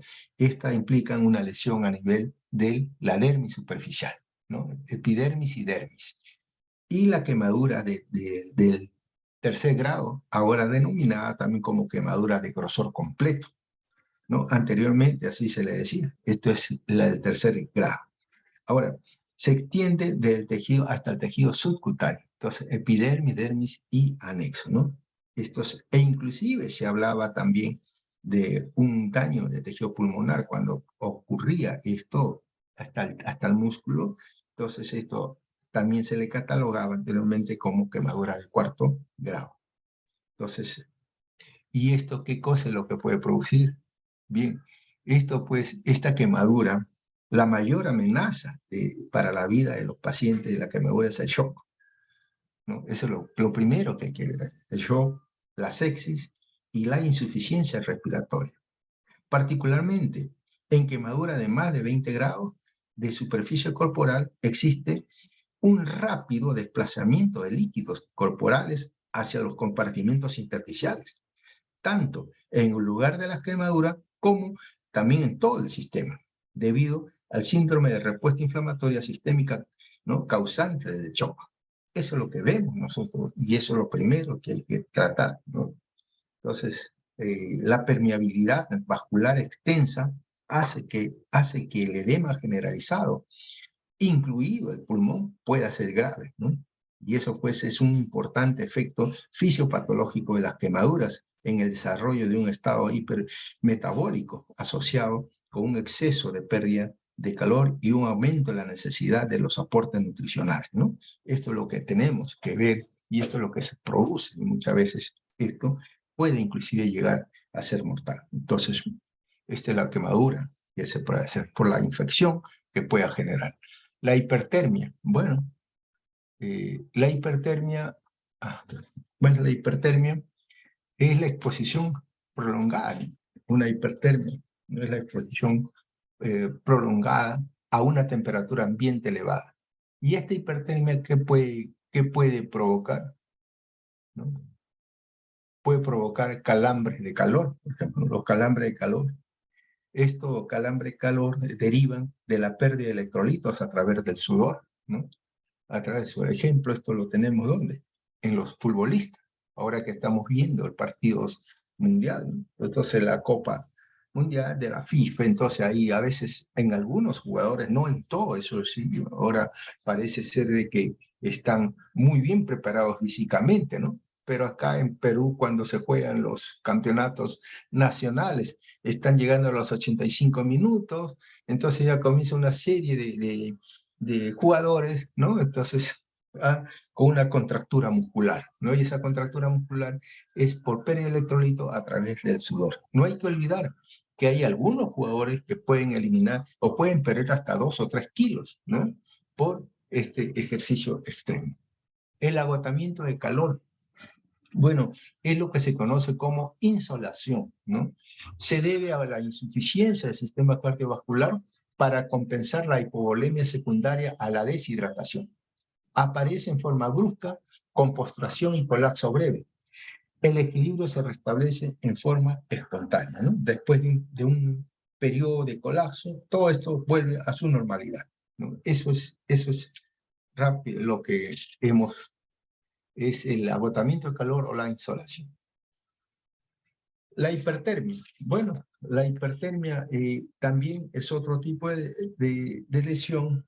Entonces, el golpe de calor, entonces acá tenemos, se asocia a temperaturas. Bueno, esto ya está bien. La hipotermia.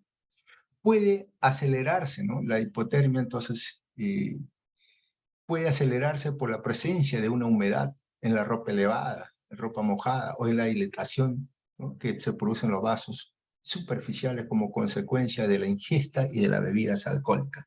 Bueno, la hipotermia no viene a ser sino la exposición prolongada a una temperatura ambiente baja, y esto, temperatura ambiente baja, es lo que produce a una hipotermia, ¿no?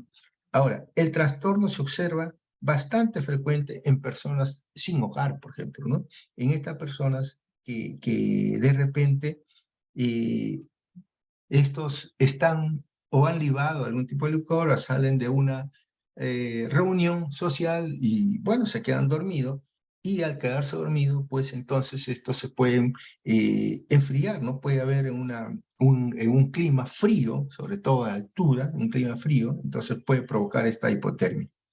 Entonces, vemos nosotros que hay la humedad elevada, la ropa húmeda y la dilatación de los vasos sanguíneos superficiales, ¿no? Durante la ingesta de alcohol, acelera la disminución de la temperatura corporal, ¿no? Entonces, no hay que olvidar que el alcohol produce una vasodilatación, y eso es lo que sucede en esta hipotermia. En esta hipotermia, nosotros vemos muchas veces que la temperatura cuando va de 33 grados centígrados y 35 es leve, ¿no? Entonces, cuando baja entre 33 y 35 es leve. Y aquí solamente podemos ver temblor, confusión mental y torpeza. Cuando esta de 33 baja hasta 30 grados es moderada. Y aquí al temblor, confusión mental y torpeza se agrega desorientación, semi-inconsciencia y pérdida de la memoria, ¿no? Eso es lo que vemos acá. Cuando es por debajo de 30 grados centígrados, entonces ya es una hipotermia grave. Y aquí en esta hipotermia grave, si vamos a tener asumado a todo esto, produce una pérdida de la conciencia, bradicardia, fibrilación auricular y consiguiente muerte de la persona, ¿no? Expuesta. Muy bien, eso es lo que nosotros vamos a ver en estos tipos de lesiones.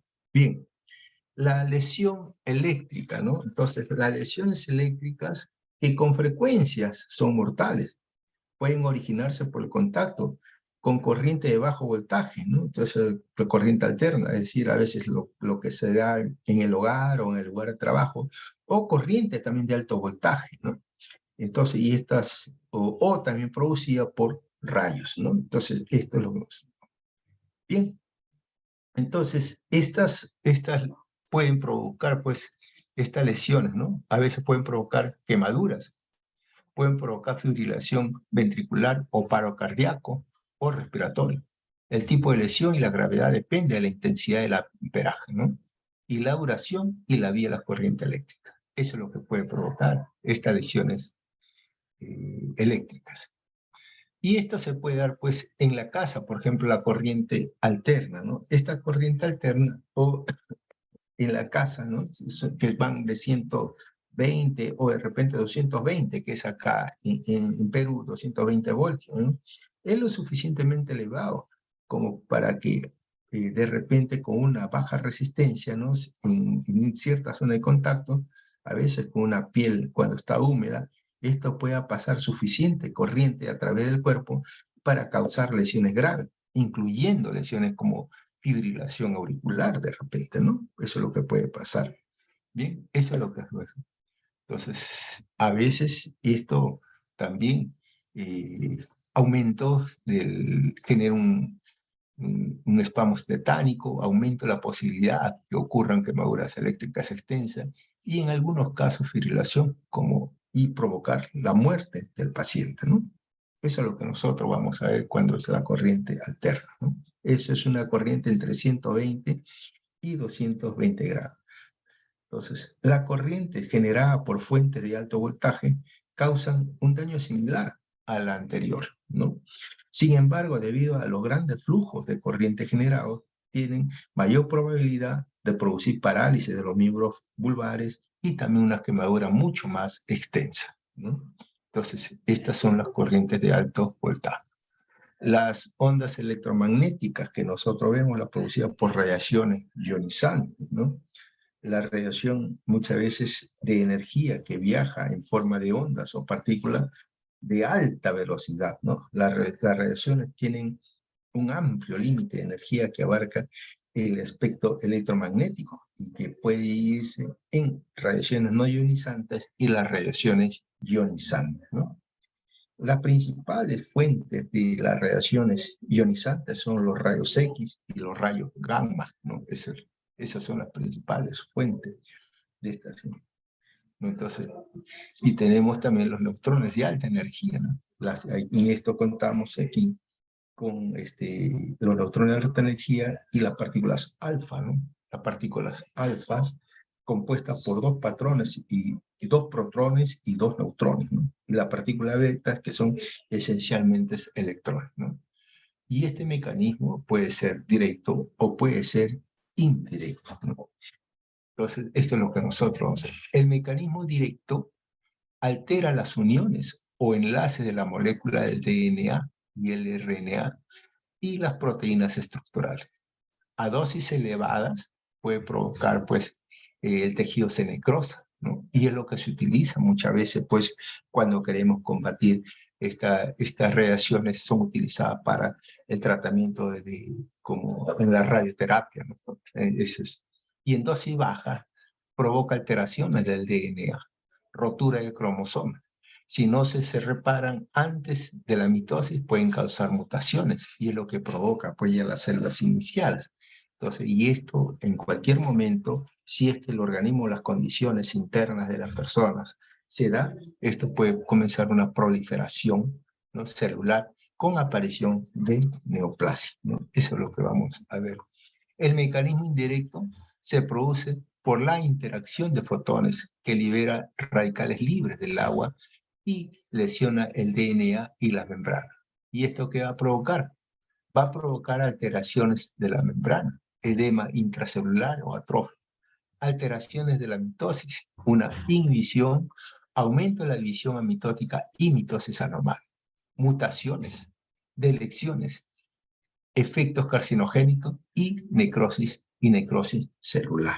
Entonces, esto es lo que nosotros vamos a ver en esta lección. Entonces, indudablemente que la radiación ionizante, digamos ahí que es una espada de doble filo, es indispensable para la práctica médica, utilizándose el tratamiento en el cáncer, en el diagnóstico por imagen, en los isopos terapéuticos o diagnósticos, pero también, entonces, todo esto produce efectos adversos a corto o largo plazo, ¿no? Como a veces puede ser una fibrosis, una mutagenia, carcinogenia o teratogenia. Así vamos a encontrar, y estas son las reacciones ionizantes que tenemos que tener mucho cuidado. Por eso, cuando se utiliza esta serie de radiaciones, pues tiene que ser en un lugar bastante preparado. Ustedes han visto que donde se utiliza esto, las salas están las paredes están completamente cubiertas, ¿no?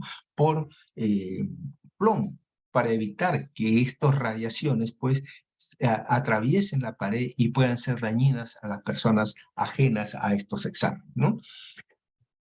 Igualmente, los médicos, los radiólogos, todos los que utilizan, todos los que trabajan en esta área, tienen un sensor de radiación, ¿no? Que mensualmente esto se va a determinar la cantidad de radiaciones captadas, ¿no? En el medio ambiente. El tabaco.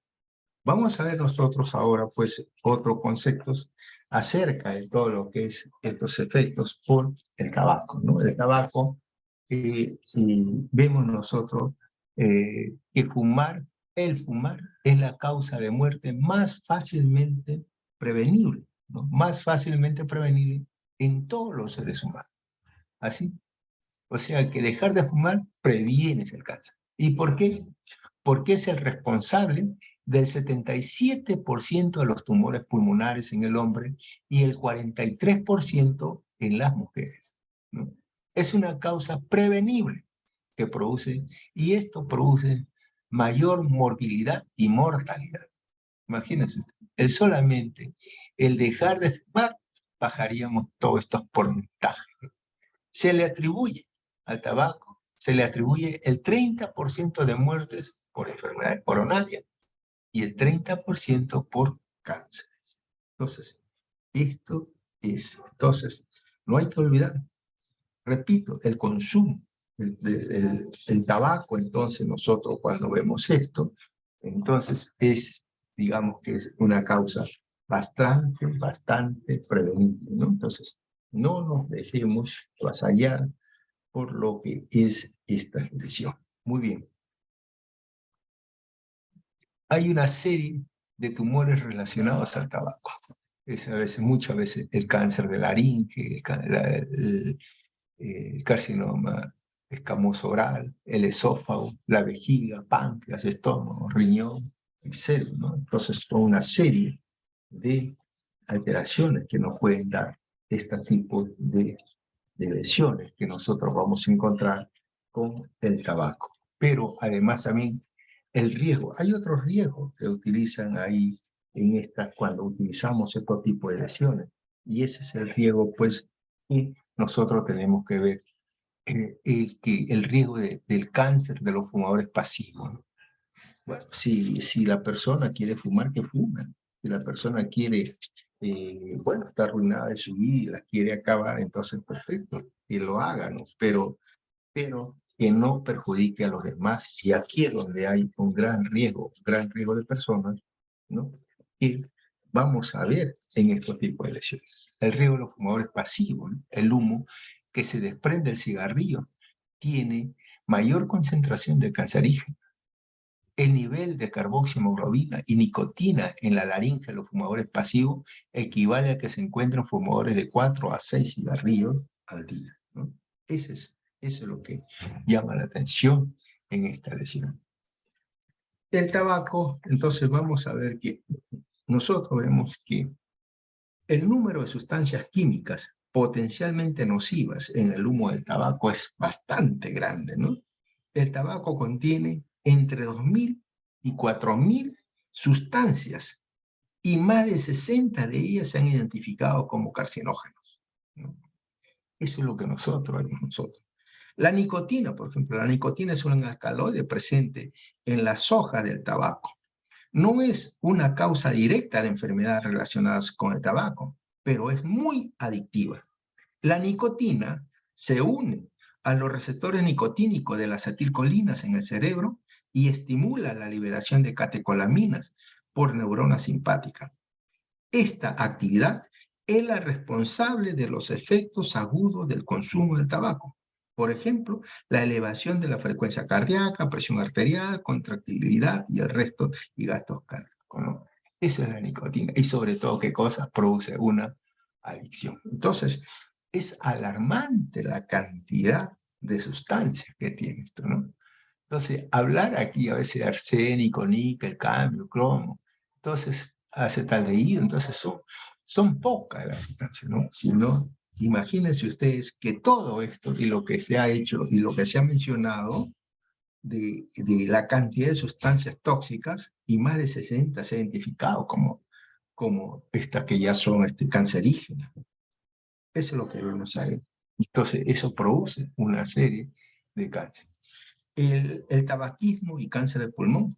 Entonces, esto, pues, la sustancia del humo del tabaco tiene un efecto irritante directo sobre la mucosa traqueobronquial, produciendo, ¿qué cosa? Inflamación y aumento de la producción de moco, o sea, una bronquitis. Fumar cigarrillo también puede producir, pues, un reclutamiento de los leucocitos en el pulmón, con aumento de producción local de una elastasa. Y entonces, ¿qué cosa es lo que vamos a encontrar acá? La producción de un enfisema, ¿no? Los componentes del humo de cigarro, particularmente los hidrocarburos policíclicos, ¿no? Y los nitrosamines, que son cancerígenos, provocan todo el desarrollo del cáncer. Se provoca, ¿qué cosa? Una metaplasia, ¿no? Una metaplasia a nivel del epitelio poliestratificado cilíndrico ciliado, se comienza a metaplasiar con un epitelio escamoso, y este epitelio escamoso debido normalmente es mucho más débil a estas sustancias irritativas y cancerígenas, y esto va a provocar una proliferación celular y entonces provoca la aparición de estos cánceres, entonces escamosos que nosotros vamos a ver. Entonces nosotros vemos también, entonces, que decimos, cáncer por mayor número de cigarros, mayor incidencia. Pero también el tabaquismo está asociado a otras enfermedades.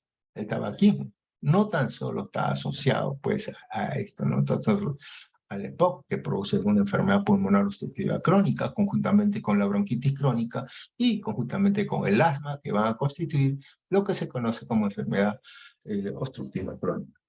El tabaquismo, entonces, puede estar asociado también, como hemos dicho, a cáncer de esófago, páncreas, riñón, cuello uterino, médula espinal, ¿no? Entonces, las enfermedades muchas veces pueden ser enfermedades pulmonares también, ¿no? A hipertensión e hipercolesterolemia, una coronariopatía y una arteriosclerosis. A una infarto agudo del miocardio o enfermedad cardiovascular, ¿no? A nivel de gestante, hipoxia fetal, prematurez, aumento de la incidencia de aborto espontáneo, ruptura prematura de placenta, placenta previa o desprendimiento prematuro de la placenta también. Eso es lo que puede provocar estas lesiones, ¿no? Que nosotros vamos a ver con el tabaquismo. Muy bien. Entonces, nosotros vemos que... A ver, vamos a ver un ratito.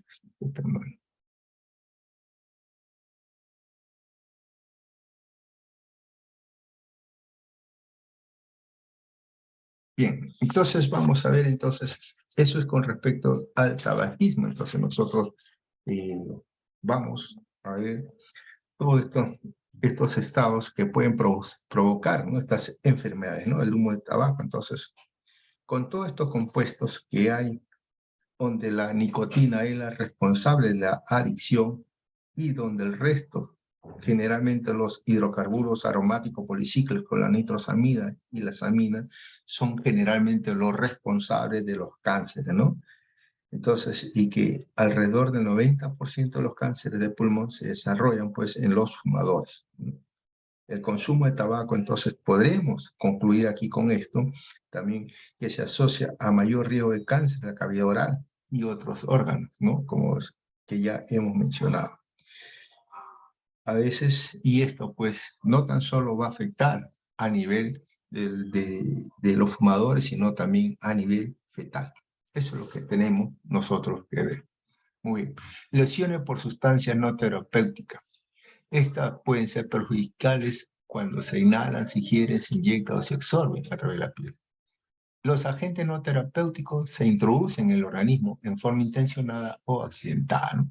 Aquí es lo que tenemos a veces, es lo que es el alcohol o las drogas. Eso es lo que nosotros vamos a tener en esta siguiente sesión. El alcoholismo, ¿no? Bueno, el consumo de alcohol en cantidades moderadas generalmente no es lesivo. Incluso puede proteger contra algunas enfermedades, pero en cantidades excesivas, el alcohol causa daño físico y psicológico grave. Esto es lo que causa. Entonces, a pesar de toda intención, todas estas consumidores de alcohol que hay, entonces un padecimiento, entonces decimos que es un padecimiento que genera una fuerte necesidad, ¿no? Una fuerte necesidad y ansiedad de ingerir alcohol. No tiene el alcoholismo, el alcohólico no tiene control sobre sus límites y su consumo. Se considera como una enfermedad crónica, progresiva y mortal. Eso es lo que podríamos definir, ¿no? ¿Qué cosa es entonces el alcoholismo? Es un padecimiento que genera una fuerte necesidad y ansiedad de ingerir alcohol. No tiene control sobre los límites y su consumo, y se considera como una enfermedad crónica, progresiva y mortal, ¿no? Bien, definido lo que es el alcoholismo, nosotros vemos, el alcoholismo no está fijado por la cantidad ingerida en un periodo determinado de tiempo. O de repente hoy día puedo tomar bastante, mañana ya, o pasado mañana, o el resto del tiempo no tomar. Entonces, no está fijado por la cantidad ingerida en un periodo de tiempo. Las personas afectadas pueden seguir diferentes patrones, pueden consumir a diario, ¿no? A veces, como también se puede consumir semanalmente. Entonces, a veces, algunos trabajadores esperan el día viernes, ¿no? El día viernes o el día sábado. Otros, mensualmente, ¿no? Entonces, no hay una periodicidad fija en el consumo de alcohol. Pero sí es cierto una cosa, ¿no? Es cierto que si bien el proceso es degenerativo, estos tiempos se tienden a acortar.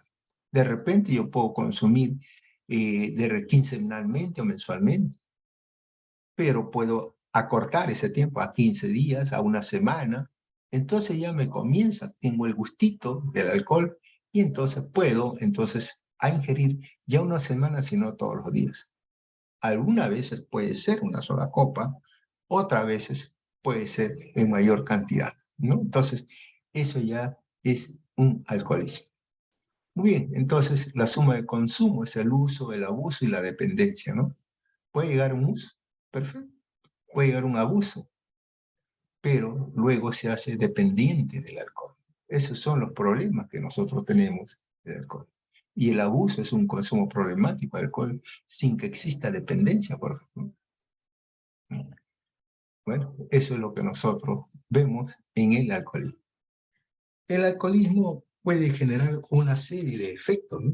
Los efectos adversos del etanol puede clasificarse, a veces puede darse como un alcoholismo agudo, que ejerce efectos principalmente a nivel del sistema nervioso central, pero que puede inducir cambios hepáticos y gástricos y que son reversibles si se detiene el consumo del alcohol, ¿no?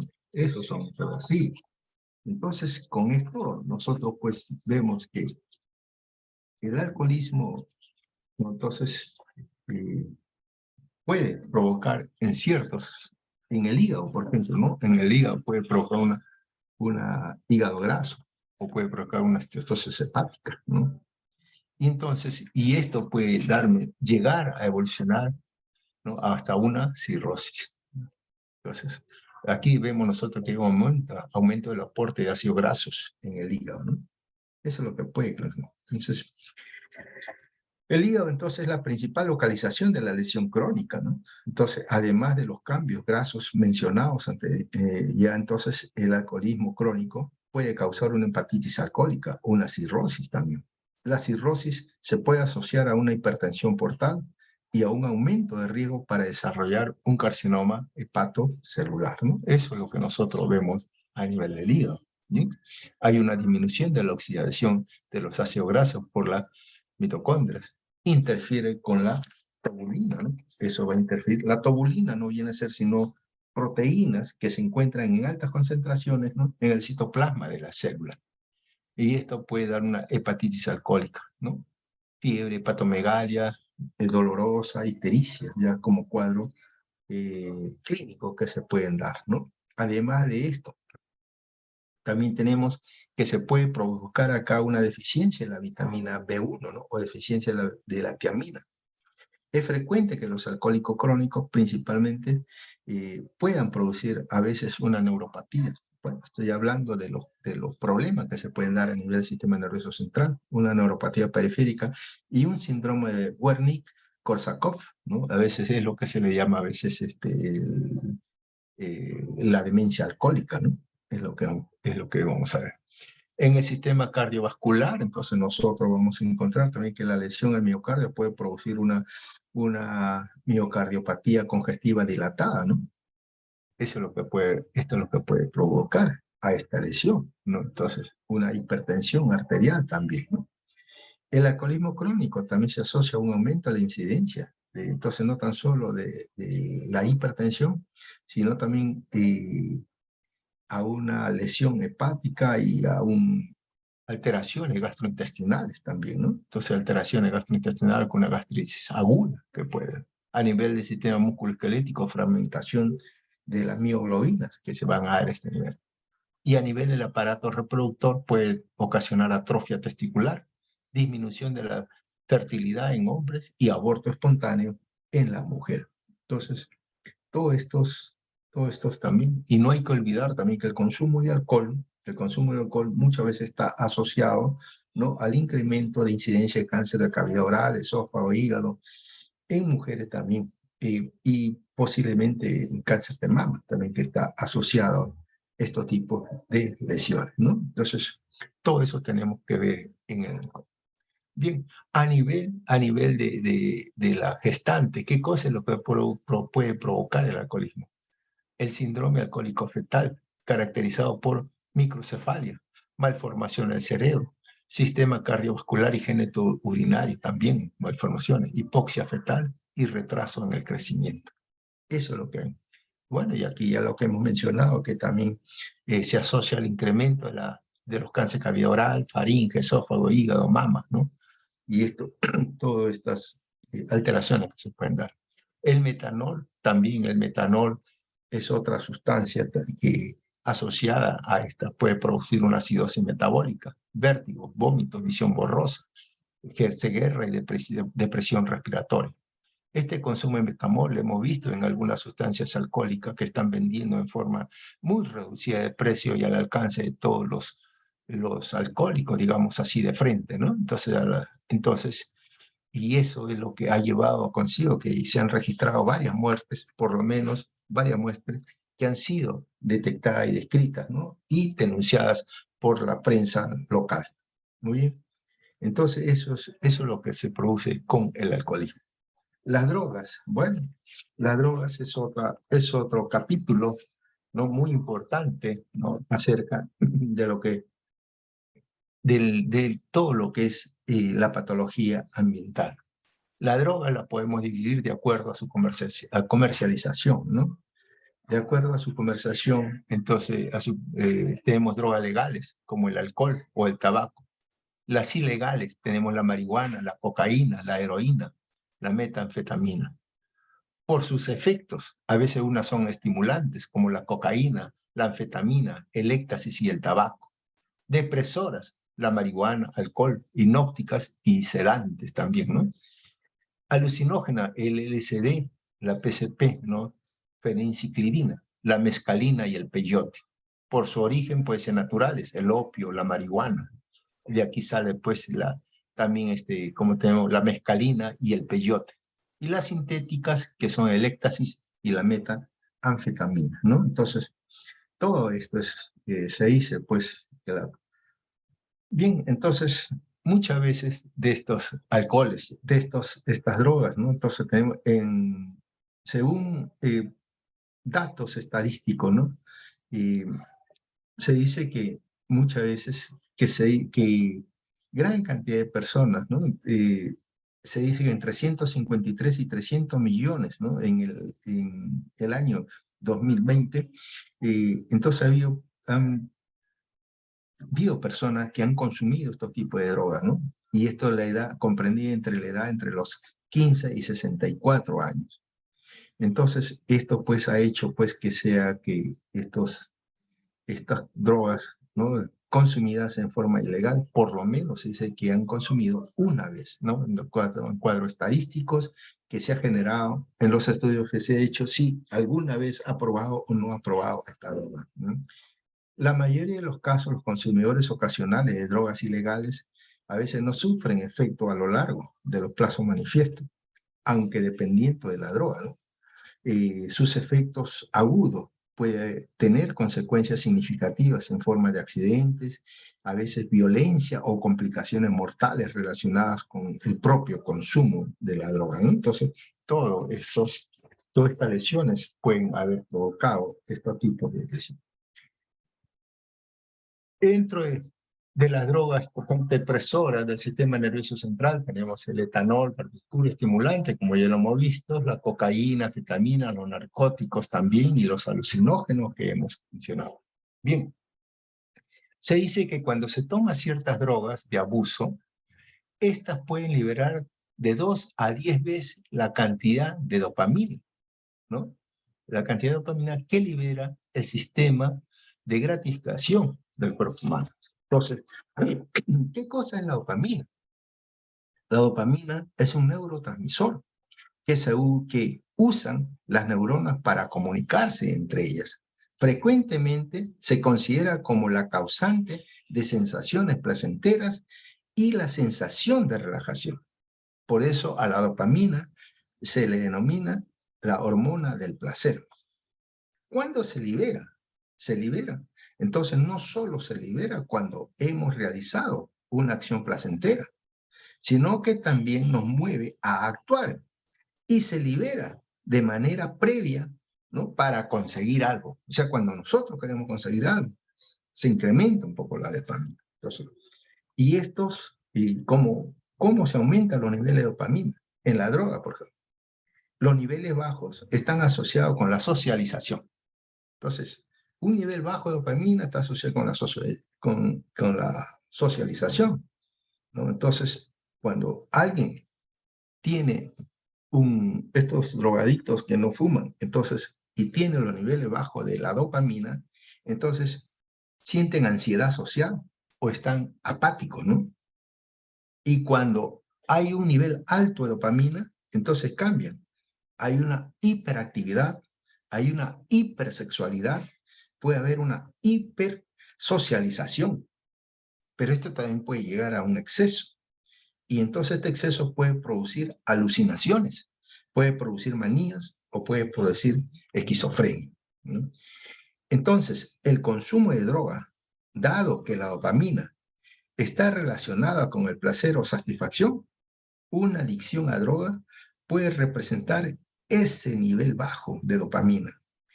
Y la acción, ¿no?, que produce esta droga se produce porque estas estimulan la sensación de recompensa a una forma muy intensa. Entonces, por eso es que el cerebro se ajusta a estos aumentos sumamente altos de dopamina y reduce su sensibilidad a la misma, por lo que un drogadicto debe seguir consumiendo droga en un intento de recuperar su función normal a la dopamina, ¿no? Entonces cada vez ellos van a necesitar. ¿Por qué? Porque su cerebro libera dopamina. Entonces, con ese, digamos, de 1 en 10, digamos, es un valor 10.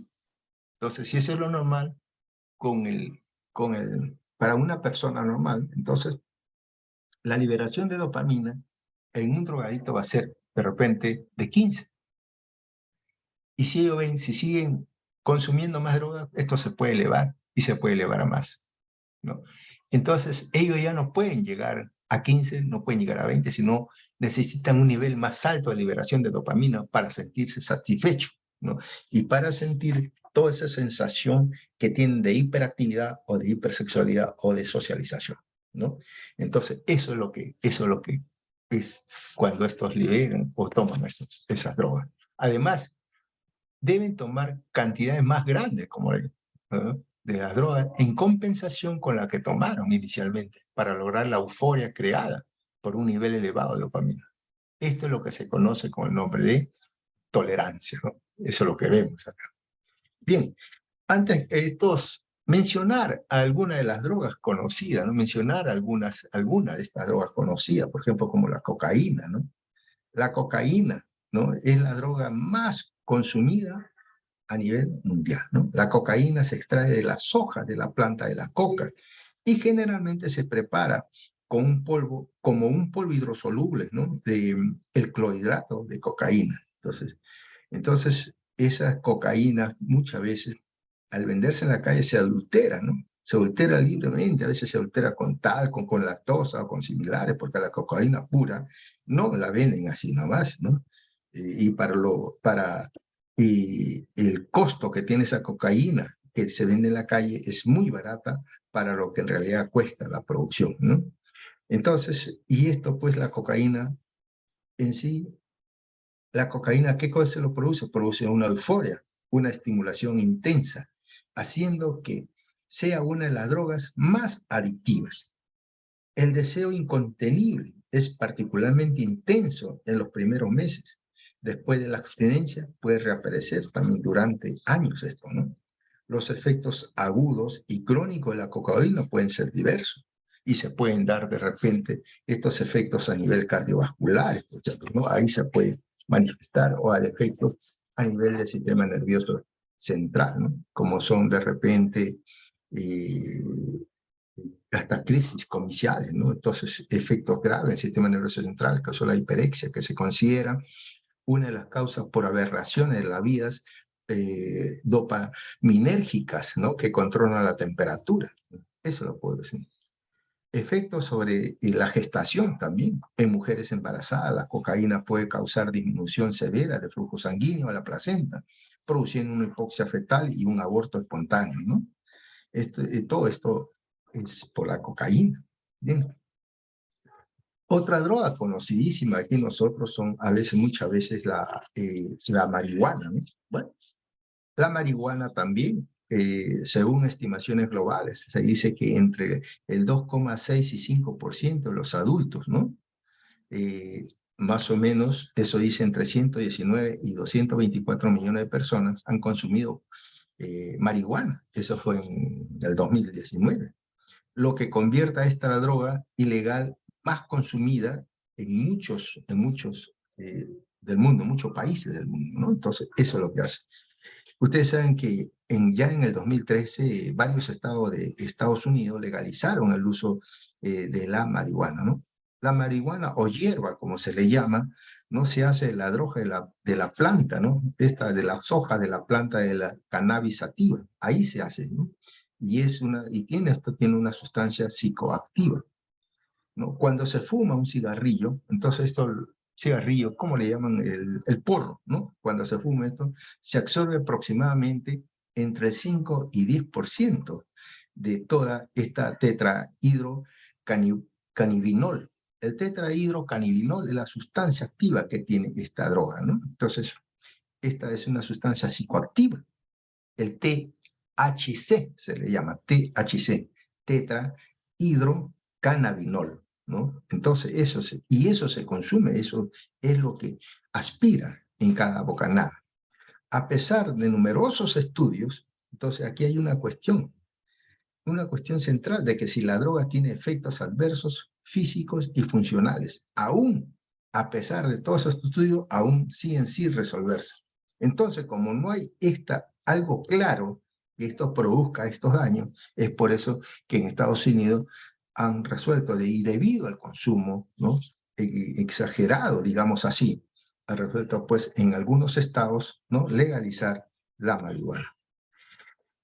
Y esto hay que verlo también de otro punto de vista, porque entre los efectos beneficiosos de la marihuana está el uso potencial para tratar a veces las náuseas secundarias de la quimioterapia del cáncer, así también como una sustancia capaz de reducir el dolor en algunos trastornos crónicos, ¿no? A veces también yo he escuchado que por ahí es utilizado para estos pacientes que sufren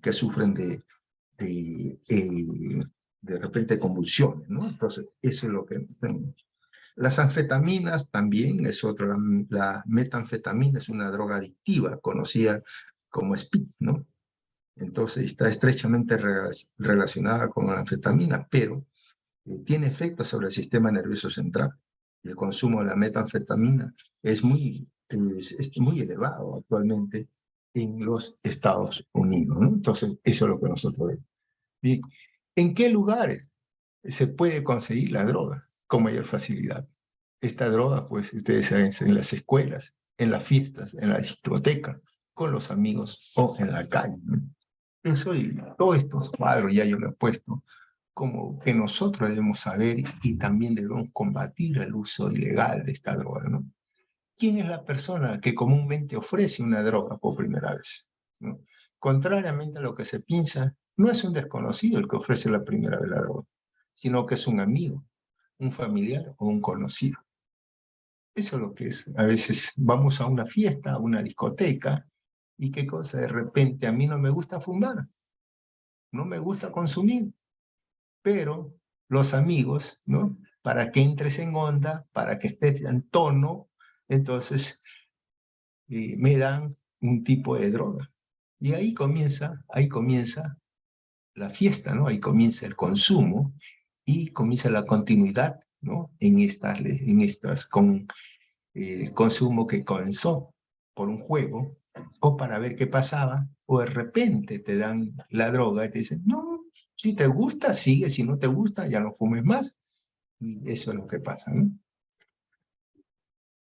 ¿En qué momento se convierte en problema el uso de la droga? Depende de muchos factores. Por ejemplo, el tipo de droga que se consume. Cada sustancia tóxica actúa de manera diferente en nuestro organismo. Algunas causan daño más fácil y rápidamente que en otras. Entonces, depende del tipo de droga. La edad de la persona. Entre más joven, su cuerpo y mente están menos preparados para soportar los efectos nocivos de la droga. La aceptación del consumo. Esta aceptación del consumo de sustancia en el medio social en que se vive, se estudia o se trabaja, es decir, en el medio donde nos desarrollamos, ¿no? Entonces, también es eso. Puede hacer que donde viva se acepte, o puede hacer donde estudie, donde trabaja, o no se dan cuenta, ¿no? Entonces, pero eso también tiene sus bemoles, ¿no? O sus contrapartes, ¿no? ¿Y por qué? Porque estos crean problemas que se asocian con el consumo de la droga. Los principales problemas asociados, ¿no?